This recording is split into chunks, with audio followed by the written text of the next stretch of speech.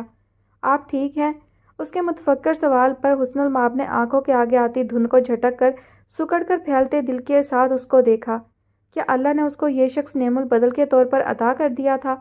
کیا وہ واقعی اس کے لیے مضطرب ہو رہا تھا، اس محبت کی وجہ سے جو اس کے دل میں حسن المآب کے لیے موجود تھی؟ اللہ! سر میں اٹھتی ٹیسوں کے ساتھ سب بھول کر وہ سر پکڑ کر جبار کے ہاتھ پیر پھلا گئی۔ تیزی سے ڈسپینسر سے پانی کا گلاس بھر کر اس کی جانب بڑھایا گیا۔ پانی پئیں۔ پانی کا گلاس دھندلاہٹ میں دیکھتے ہوئے حسن المآب نے اپنا ہاتھ آگے بڑھایا۔ اس کی سرد لامبی انگلیاں سید جبار کی مضبوط انگلیوں سے ٹکرائی، اور جبار نے لمحے کی تیزی سے اپنا ہاتھ پیچھے کر لیا۔ پانی پیتی حسن المآب اس کے یوں پیچھے سرکنے کو محسوس نہیں کر سکی۔ کھٹاکھٹ پانی چڑھا کر اس نے مائکرو کی جانب دیکھتے جبار کو دیکھا جو اس کے لیے کھانا نکال رہا تھا۔ اس کے آگے سینڈوچ والی ٹرے رکھ کر اس نے کلائی پر بندھی گھڑی دیکھی۔ اس کے سونے کا وقت ہوئے 1 گھنٹہ گزر گیا تھا، مگر آج زندگی میں پہلی بار اس کے آرگنائزڈ شیڈول کی دھجیاں اڑ گئی تھیں۔ پہلی ضروری میٹنگ اور اب وقت پر سونا۔ وہیں کھڑے دونوں ہاتھ پشت پر باندھے وہ اس کے کھانا ختم کرنے کا انتظار کرنے لگا۔ حسن المآب جس کے پیٹ میں چوہے دوڑ رہے تھے ساتھ کھڑے شخص کو دیکھ کر بس للچائی نظروں سے سینڈوچ کو دیکھے گئی۔ آنکھوں کے بجائے ہاتھوں سے اٹھانے کی کوشش کریں۔ انتہائی سنجیدہ آواز میں جو بات کی گئی اس پر حسن المآب کا چہرہ خجالت سے سرخ ہوا۔ اسے پہلی بار برابر کھڑا شخص بدتمیز لگا۔ اب وہ اسے کیا کہتی جب وہ اس کے سر پر داروغے کی طرح کھڑا تھا۔ مجھے بھوک نہیں ہے۔ اس کے ہکلاتے لہجے پر جبار جو سیل فون کی اسکرین کو دیکھنے میں مگن تھا، چہرہ پھیر کر تعجب سے اس کو دیکھنے لگا، جس کا چہرہ کچھ اور ہی کہانی سنا رہا تھا۔ Are you sure? اس کے سوال پر حسن المآب کا چہرہ مزید جھکا۔ آنکھیں سختی سے میچ کر اس نے خود کو ہمت دلائی اور اس کی ایک ایک حرکت جبار بہت غور سے دیکھ رہا تھا۔ میں کسی کے سامنے کھانا ہماری شرمندگی کے بعد بھی پوری نہیں ہو سکی، سمجھتے جبار نے اس کو ایسی نظروں سے دیکھا جیسے کہنا چاہ رہا ہو کہ وہ کوئی نہیں، سید جبار عالم ہے، مگر سر تعسف میں ہلا کر چند قدم پیچھے ہوا اور پھر تیز قدموں سے سیڑھیوں کی جانب بڑھ گیا۔ ویسے بھی اس سے زیادہ مہمان نوازی اور ناز برداری کم از کم وہ نہیں کر سکتا تھا۔ اس کے منظر سے جاتے ہی حسن المآب نے تشکر بھرا سانس لیا اور تیزی سے سینڈوچ اٹھا کر پہلا لقمہ لیا۔ رس بھرا ذائقہ حلق میں جاتے ہی اس کی بھوک مزید چمک گئی اور پھر چہرہ جھکا کر کھاتے ہوئے اس کو ارد گرد کا کوئی ہوش نہیں تھا۔ سیڑھیوں کے درمیان میں رکتے جبار نے اس کو یوں کھانے سے انصاف کرتے دیکھ کر مسکراہٹ دبائی اور باقی ماندہ سیڑھیاں تیزی سے عبور کر گیا۔ صبح اس کی آنکھ ٹھیک آدھا گھنٹہ دیر سے کھلی۔ سیل فون کی مسلسل بجتی رنگ ٹون پر ناگواری سے کروٹ بدل کر اس نے سائیڈ ٹیبل پر ہاتھ مارتے ہوئے بند آنکھوں سے سیل فون کان سے لگایا۔ اس کی غنودگی بھری آواز پر میزان نے کلائی پر بندھی گھڑی کو آنکھیں پھاڑ کر دیکھا۔ تم ابھی تک سوئے مرے ہوئے تھے؟ میزان کی تعجب انگیز چیخ اس کو اچھا خاصا ہوش میں لے آئی۔ آنکھیں مسل کر اس نے سیل فون کان سے ہٹا کر سامنے کیا اور اس کا ذہن بھگ سے اڑ گیا۔ یا اللہ، سید جبار کیسے آدھا گھنٹہ اضافی سو گیا؟ ہاں نہیں، وہ بس کمفرٹر پرے پھینک کر وہ تیزی سے سیدھا ہوا۔ شادی کے اگلے دن ہی اس کا دماغ الٹ گیا تھا کیا؟ یہ تو بہت خطرناک بات تھی۔ سالوں سے ایک ہی ٹریک پر چلتے رہنے والا کیسے کسی نئے فرد کی وجہ سے اپنی رات خراب کر گیا؟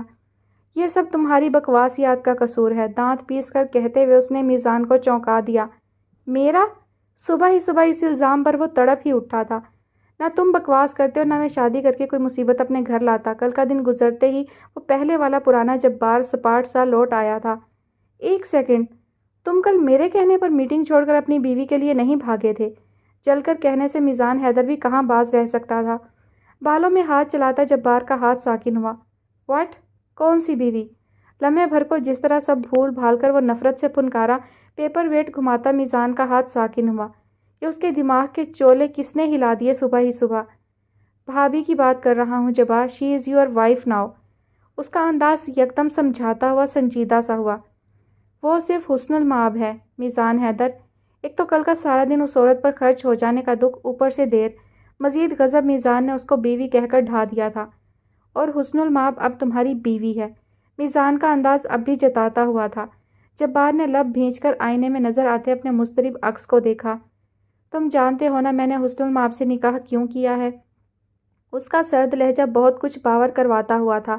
میزان نے گہرا سانس لیا، اپنی ساری حماقتیں اس کا منہ چڑھا رہی تھیں۔ مجھے تو یاد ہے، مگر تم بھی یہ یاد رکھو کہ تمہارے لیے یہ شادی سمجھوتا تھا، ڈیل تھی یا مفاد۔ بھابھی کے لیے یہ شادی ان کی نانوں کی آخری خوشی ہے۔ سمجھ رہے ہو نا میری بات؟ وہ اس شادی کو تم سے مختلف ہو کر نبھانے کی کوشش کریں گی۔ اس کی بات پر جبار کا چونک جانا فطری تھا، کیونکہ میزان حیدر پہلی بار کوئی غلط بات نہیں کر رہا تھا۔ سر جھٹک کر کال منقطع کرتے ہوئے وہ تیزی سے واش روم کی جانب بڑھا۔ اسے آفس پہنچتے ہوئے مزید دیر کر کے میزان کو فضول بکواس کرنے کا موقع نہیں دینا تھا۔ صبح فجر کی نماز پڑھ کر وہ باہر صحن میں ٹہل رہی تھی، یہاں تک کہ سورج نکل کر اپنی شعاعیں بکھیرنے لگا۔ وہ اندر کا ارادہ کر کے تیز قدموں سے اندر کی جانب بڑھی، کیونکہ اسے نانوں کے لیے قرآن پاک بھی پڑھنا تھا۔ سیڑھیوں پر پہنچ کر اس کو رکنا پڑا، کیونکہ لکڑی کا آبنوسی دروازہ کھول کر تیز قدموں سے آفس کے لیے نکسک سے تیار ہو کر باہر آتا شخص جبار تھا، وہی شخص جو کل کے دن اس پر مہربان تھا۔ حسن المآب کو دیکھ کر وہ جیسے ہی ٹھٹکا، حسن المآب نے اسے سلام کرنا چاہا، مگر وہ اس کے برابر سے اس کو واضح نظر انداز کر کے گزرتا چلا گیا۔ حسن المآب لمحے بھر کے لیے بالکل شل رہ گئی۔ بمشکل چہرہ پھیر کر اس کو دیکھا جو اپنی گاڑی میں بیٹھ چکا تھا، اور پیچھے ساکن سی حسن المآب کو ایک بار بھی پلٹ کر نہیں دیکھا۔ اس کو نظر انداز کر کے گزر جانا کوئی ایسی بڑی بات نہیں تھی، اصل مسئلہ وہ سخت کھردری بدلی ہوئی نظریں تھیں۔ کوئی ایک پل میں اتنا مہربان اور اگلے ہی پل اتنا اجنبی کیسے ہو سکتا ہے؟ وہ حسن المآب تھی جسے لہجے، رویے اور بدلی ہوئی نظروں کی پہچان تھی۔ سر جھٹک کر وہ اندر بڑھی۔ اس کے قدم اسی گیسٹ روم کی جانب تھے جہاں وہ کل رات کھانے کے بعد سوئی تھی۔ نہ جانے کیوں اس کے اندر کوئی خطرے کا الارم بجا رہا تھا، کوئی شے اندر ہی اندر اسے باور کروا رہی تھی کہ یہ گھر اس کی منزل نہیں بنے گا، یہاں اس کا پڑاؤ بہت مختصر ہونے والا ہے۔ کمرے میں آ کر شیلف پر رکھے قرآن مجید کو اٹھا کر پڑھتے ہوئے بھی وہ اپنے آگے کے مستقبل کو سوچ رہی تھی، جو ایک نظر کی تبدیلی پر دھندلانے لگا تھا۔ ایک بار پھر سے اکیلے رہ جانے کا احساس اس کے ارد گرد اپنا گھیرا تنگ کرنے لگا تھا۔ حسن المآب کو اس کے گھر سے لانے سے لے کر اس کے لیے رات کو کھانا بنا کر اپنی نیند اور صبح آفس کا ٹائم خراب کرنے تک سید جبار نے یہ ٹھان لی تھی کہ حسن المآب کی جانب کچھ بھی ہو جائے نہیں بڑھے گا، چاہے وہ مشکل میں ہو یا غم میں۔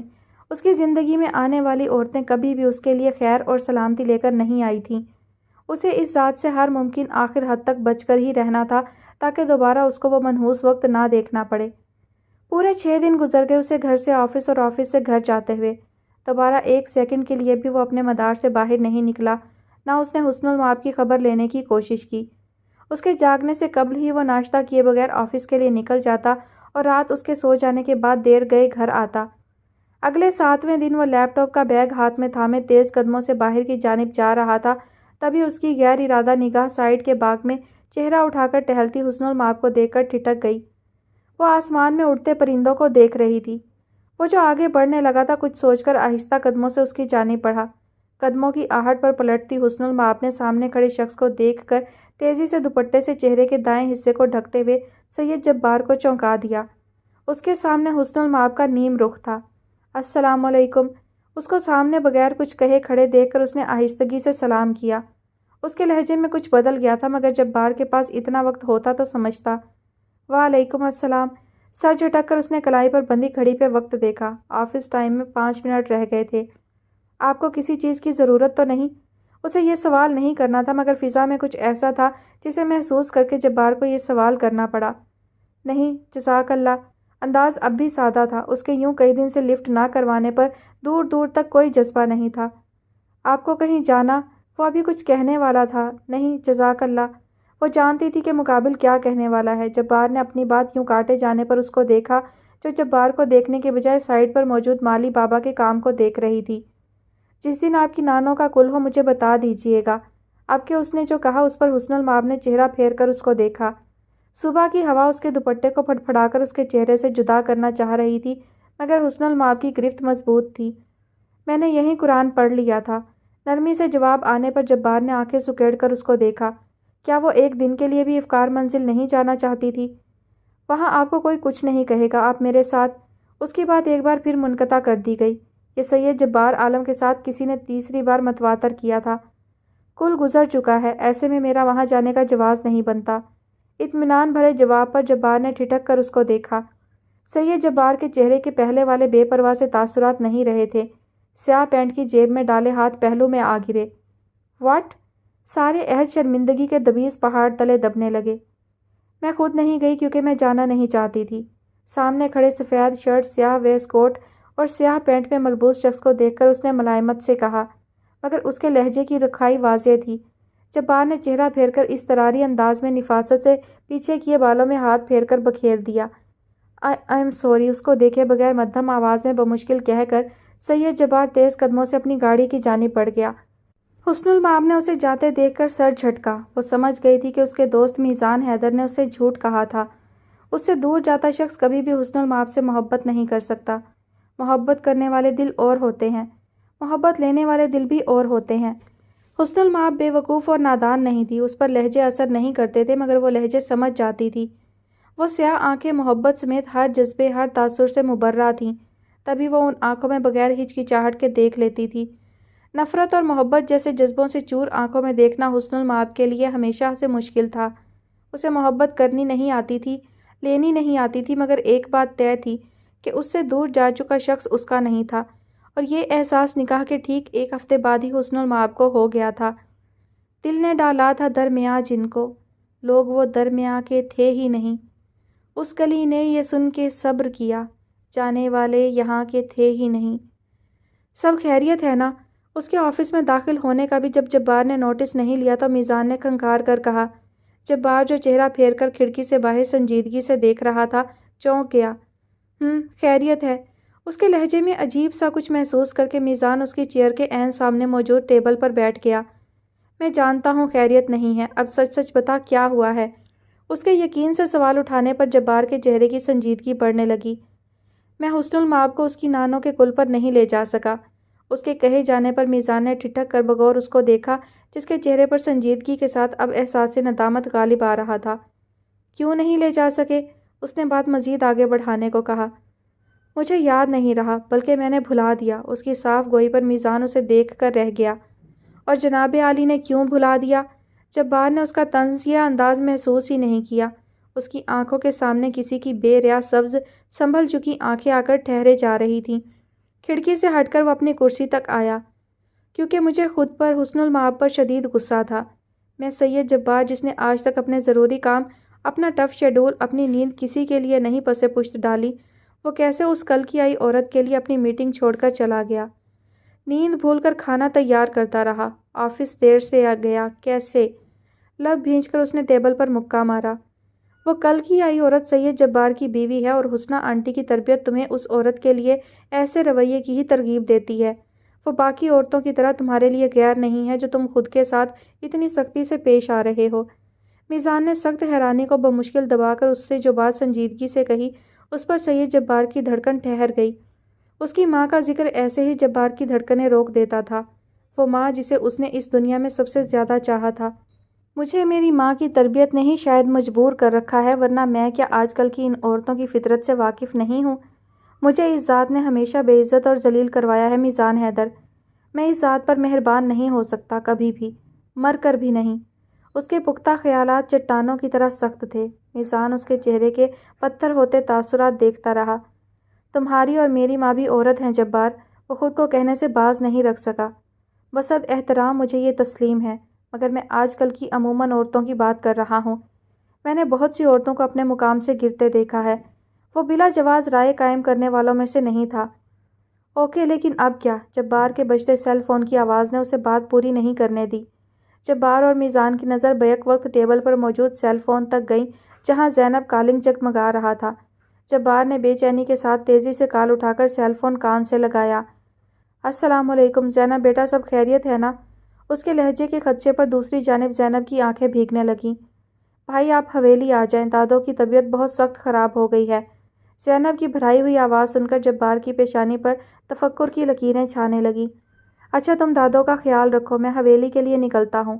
اس کی بات پر میزان نے چونک کر اس کو دیکھا۔ کال کاٹ کر تیزی سے اپنا کوٹ سٹینڈ سے اٹھاتے جبار نے سیل فون سے کریم داد کو کال ملائی۔ کریم داد، اپنی بیوی کو گاؤں جانے کے لیے تیاری کرنے کو کہہ دو۔ اس کی بات پر دوسری جانب کریم داد نے مثبت جواب دیا تو اس نے کال منقطع کر دی۔ حویلی سے کریم دادی اس کے نجی کام سر انجام دیتے آ رہا تھا۔ وہ بن کہے بھی جانتا تھا کہ جبار کی پیکنگ اس نے کرنی ہے۔ یار، دادو کی طبیعت بگڑ گئی ہے، مجھے حویلی جانا ہوگا، اس نے گھڑی پر وقت دیکھتے ہوئے کہا۔ ابھی دوپہر کا 1 بج چکا تھا، وہ آرام سے ایبٹ آباد پہنچ سکتے تھے۔ بے فکر ہو کر جا، لیکن رابطے میں رہنا۔ میزان نے اس کا کندھا تھپکتے ہوئے اس کی پریشانی رفع کرنی چاہی۔ جبار کی غیر موجودگی میں اس سے بہتر آفس کو کوئی نہیں سنبھال سکتا تھا، اس بات کا جبار کو علم تھا۔ تبھی آفس سے متعلق کوئی بھی ہدایت دیے بغیر اسبات میں سر ہلا کر اس سے بغل گیر ہو کر اپنے بیگ اٹھائے تیز قدموں سے دوبارہ آفس کا دروازہ پار کر گیا۔ گاڑی قصر کے باہر پہنچتے ہی دروازے واہ ہوئے اور گاڑی تیزی سے اندر آ گئی۔ پارک کیے بغیر وہ گاڑی کی چابی کریم داد کی جانب اچھال کر مضبوط مگر تیز قدموں سے اندر کی جانب بڑھا۔ لاتعداد کمروں کو دیکھ کر اس کو ٹھہر جانا پڑا۔ تمہاری بیوی کہاں ہے؟ پاس سے گزرتی ملازمہ نے راہداری کے آخر میں بنے گیسٹ رومز کی جانب اشارہ کرتے ہوئے جبار کو چونکا دیا۔ وہ گیسٹ روم میں 1 ہفتے سے رہ رہی تھی اور وہ اتنا بے خبر تھا۔ ملازمہ کے جاتے ہی گہرا سانس لے کر وہ راہداری کی جانب بڑھا۔ دروازہ کھٹکھٹا کر جواب کا انتظار کرتا رہا، مگر جواب ندارد۔ 1-2 بار مزید کھٹکایا گیا۔ آہستگی سے دروازے کے ہینڈل پر ہاتھ رکھ کر اس نے دروازہ کھولا اور عین سامنے ہی حسن المآب اسے رکوع میں جاتی نظر آئی۔ وہیں کھڑے ہینڈل پر ہاتھ رکھے وہ خاموش نظروں سے اس کو سجدے میں جاتے دیکھنے لگا۔ جبار زندگی میں پہلی بار کسی کو اتنا ٹھہر ٹھہر کر فرصت سے نماز پڑھتے دیکھ رہا تھا۔ وہ یوں نماز پڑھنے میں منہمک تھی جیسے اس سے ضروری اس کے لیے اور فرصت طلب کوئی عمل نہ ہو۔ وہیں کھڑے کھڑے جبار کو 15 منٹ گزر گئے، مگر اس کو احساس نہیں ہو سکا۔ سلام پھیرتی حسن المآب اس کی نظروں کے ارتکاز سے غافل اب اپنی دعا مانگ رہی تھی۔ اس کی دعا بھی طویل ہونے لگی، مگر وہ استقامت سے کھڑا رہا۔